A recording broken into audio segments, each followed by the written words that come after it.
और हमारे बीच में बहुत सारे दर्शक भी मौजूद हैं जिनके खान पान से संबंधित बहुत सारे प्रश्न हैं। आइए इनसे इनके प्रश्न सुन लेते हैं। मैं कोलकाता कोन्नगर से हूँ। मेरा नाम जयंती है। मेरा एक क्वेश्चन है कि लहसुन प्याज शाकाहारी है, इनका उपयोगिता भी बहुत है, लेकिन इनको यूज करने में बुरी बात क्या है? जी देखो, जैसे मैंने पिछली कड़ी में कहा था कि अन्न का मन पर बहुत गहरा प्रभाव है।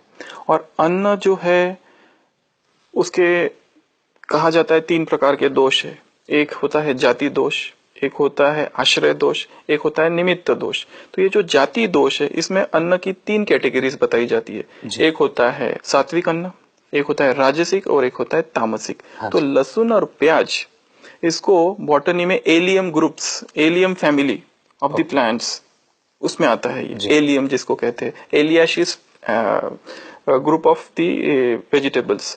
तो ये जो है इनकी जो कैटेगरी है वो है तामसिक।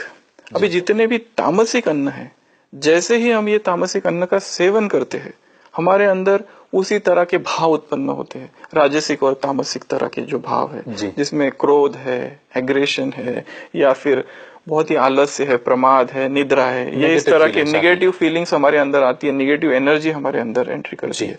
तो प्याज और लहसुन से इस तरह के, और आपने देखा होगा कि भारत में कितने सारे त्योहार है, कितने सारे व्रत यहाँ पर रखे जाते हैं। कभी आपने ये सुना कि किसी देवता के आगे कभी प्याज और लहसुन का भोग लगाया जाता है? कभी नहीं।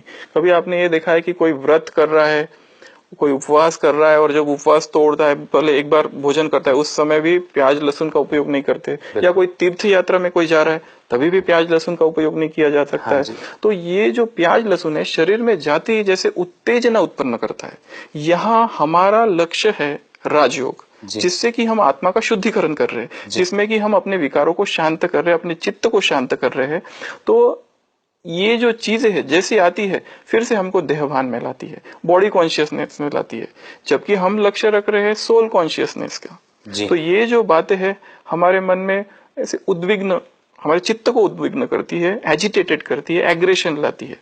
दूसरी एक बात प्याज और लहसुन के बारे में कि आपने देखा होगा प्याज और लहसुन का जो स्मेल है वो कैसा होता है? क्या बहुत अच्छा होता है? दुर्गंध होता है। जी जी जी, मुंह से दुर्गंध आती है। जो भी व्यक्ति प्याज लहसुन खाते हैं उनके मुंह से दुर्गंध आती है। अच्छा, ये तो हो गया आध्यात्मिकता की रीति से। अगर आप मेडिकल पॉइंट ऑफ व्यू की बात कर रहे हैं तो एक रिसर्च, काफी रिसर्च हुआ है आजकल। आप तो ये भी जानते होंगे कि मेडिकल तो कहता है ये बहुत अच्छा है। हाँ जी, आप कहीं इसके आर्टिकल्स भी आते हैं, परंतु हाल ही में बहुत सारे संशोधन हुआ है। उन्होंने ये भी देखा है कि ये अब तक की जो रिसर्च हुई है जो कहता है कि भाई गार्लिक हार्ट के लिए बहुत अच्छा है, ये अभी भी पूरा कंक्लूसिव नहीं है। अभी भी बहुत रिसर्च इसमें बाकी है। ऐसा नहीं कहा जा सकता है कि व्यक्ति कोई प्याज और लहसुन खाता है तो उसका हार्ट प्रोटेक्टेड है या बाकी बहुत अच्छा है, ऐसा नहीं है। और मेरे ख्याल से अभी हार्ट की प्रॉब्लम्स ज्यादा है पहले। जी। तो दूसरा और एक बहुत अच्छा रिसर्च जो है, जो कि डॉक्टर रॉबर्ट बेक करके एक वैज्ञानिक है, उसने किया। उसने स्टैनफोर्ड यूनिवर्सिटी में एक ये जो प्याज और लहसुन के ऊपर बहुत गहराई में इसके गया, इसमें काफी रिसर्च किया और उसने पाया कि जैसे ये लहसुन प्याज शरीर में जाते हैं तो एक केमिकल होता है जिसको कहते हैं सल्फोनिल हाइड्रोक्सिल आयंस, ये रिलीज होते हैं। अब ये जो आयंस है, ये जो केमिकल है, इसमें इतनी शक्ति होती है कि हमारे शरीर में एक होता है ब्लड ब्रेन बैरियर, हर चीज जो हम खाते हैं ब्रेन में नहीं पहुंचती है। तो ये जो केमिकल है ये इस बैरियर को ब्रेक करके ब्रेन में जाता है और वहां पर कुछ टॉक्सिन्स रिलीज करता है और उसके वजह से न्यूरॉन्स को बहुत हानि होती है। तो ये एक है। दूसरा और एक बहुत सारा इसमें जो रिएक्शन टाइम है, जो कि पायलट्स के ऊपर बहुत स्टडी हुई है, तो ऐसा बताया गया है उसमें कि जो भी फ्लाइट के लिए आ रहे हैं पायलट अपनी ड्यूटी में, कम से कम 72 आवर्स वो लोग प्याज और लहसुन का सेवन ना करें, क्योंकि उनसे उसका रिएक्शन टाइम कम हो जाता है। तो अभी बहुत सारी इस तरह की रिसर्च और भी आ रही है कि जो हमको बताती है भाई, ये जैसे होम्योपैथी और इसमें भी कहा जाता है कि ये जो प्याज और लहसुन है उसमें सल्फर की मात्रा बहुत होती है, लैटेक्स की मात्रा बहुत होती है, जिसमें शरीर में बहुत सारे जैसे कि बीमारियां उत्पन्न हो सकती है। जी। तो जैसे मैंने कहा, फिर भी आपका जो सवाल है, ऐसा नहीं है कि ये कंपलसरी इसको खाना ही नहीं है। मैंने कहा ये परहेज है। अगर आप इसको नहीं खाते हैं तो आप फायदेमंद है। अगर आप खाते हैं और फिर भी आप चाहते हैं आध्यात्मिक साधना भी करना चाहते, साथ साथ ये भी करना चाहते, तो ये तो जैसे लीकेज है, जबकि हमारा जो लक्ष्य है इस तक हम पहुंच नहीं पाएंगे। जी।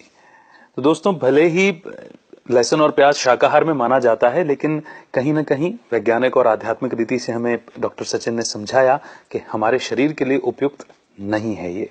और अंततः हम भी तो मन की शांति के लिए ही प्रयास कर रहे हैं सभी। पर डॉक्टर साहब, एक प्रश्न मेरा यहाँ पर और है कि कई लोग ऐसे हैं मेरे परिचित में, और आपने भी समाज